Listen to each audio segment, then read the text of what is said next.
The Thursday walkthrough brought to you by Carle, the official healthcare provider of Fighting Illini Athletics. Welcome back to the Thursday walkthrough. Martin O'Donnell here again with Coach Lovie Smith. And Coach, good to get a victory in week one, but it's kind of an old coaching adage. Some of the biggest growth happens between week one and week two of the season. Why is that?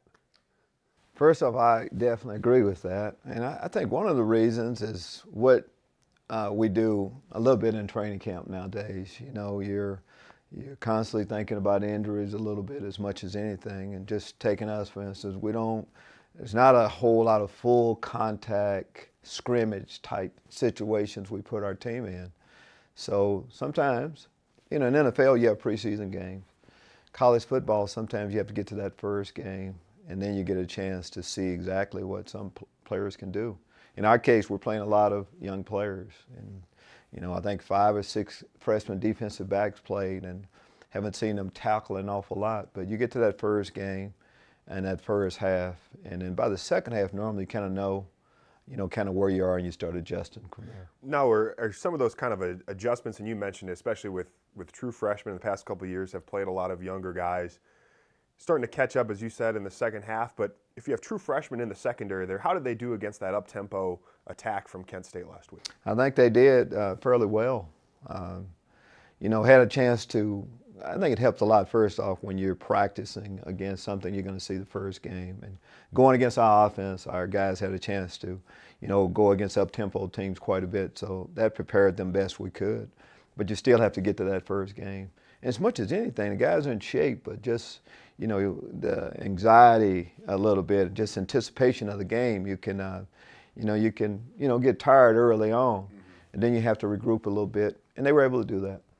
Well, and, you know, staying on the defensive side, obviously Jake Hansen with a really big game, 6 tackles for loss. You guys said you credited him for maybe another one, but 15 total tackles. So a tremendous kind of reintroduction for him to Illinois fans. But tell us a little bit about Jake Hansen, the kind of player he is, and then if you could also expand on the linebacker role in your defense from your time in Chicago, from your time at, you know, in Tampa, every stop that you've been. It seems like there's been great linebacker play. What is it about this defense that allows that to happen? Well, I think, you know, University of Illinois, just our reputation as far as linebackers, you know, are concerned, you know, says quite a bit. So there is a standard here. Our defense and how we play nowadays, it's more about you know, college football is dominated by spread offenses, and a lot of times that's what you do. You move the linebackers out in space a little bit more. So you're looking for a different athlete playing linebacker, I feel, these days. A guy that can cover. Again, he's comfortable making open field tackles in space. He can rush a little bit too. So it's a multi-type person, athlete is what you're looking for in our system. Traditionally, that's what we've had. We've had a lot of great ones, and they can run, athletic, and all of that. Jake has those type of qualities. He's athletic, great basketball player, can dunk any way you would like to see a player. He has good hands, and we've seen that for quite a long period of time, but we just haven't been able to get him to the practice, from the practice field to the game, and so we're able to do that. In our system, linebackers, you know, we have 4-man front, but linebacker-wise, it's a linebacker-friendly system because they're going to end up at the point of attack quite often, and that's what happened. He was at the point of attack quite often, and he's going to make most of those plays.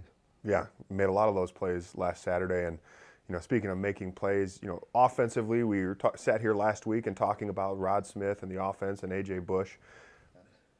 What was the difference between the first half and the second half? First half, obviously scoring 3 points, but then the second half coming out, scoring more points than your team did all of last season in any game. What was the difference?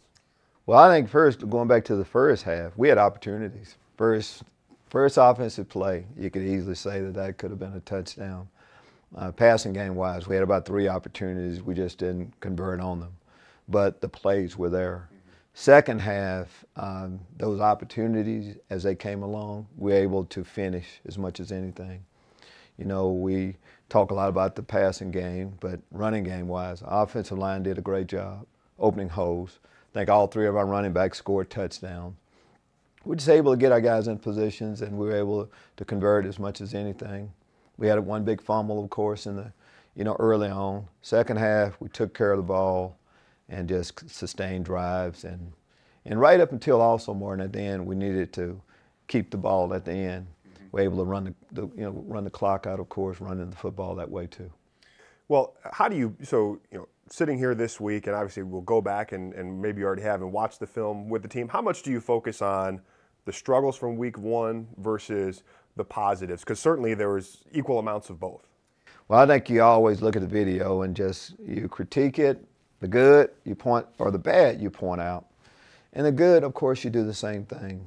But I think when you find a way to win, you have to look at more of the positive things. And it's always about the finish. You want to start fast, but how do you finish a game? And that's what we harped on as much as anything, that second half. And it took everybody. First off, defensively, we talked about taking the ball away. Quan Martin's interception kind of got it started.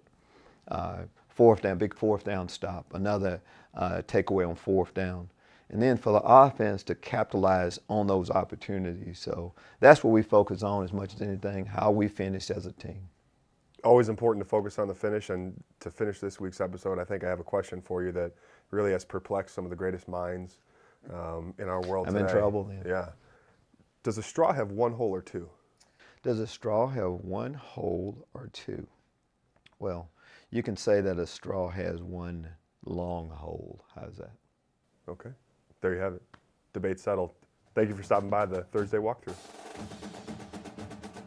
The Thursday Walkthrough brought to you by Carle, the official healthcare provider of Fighting Illini Athletics.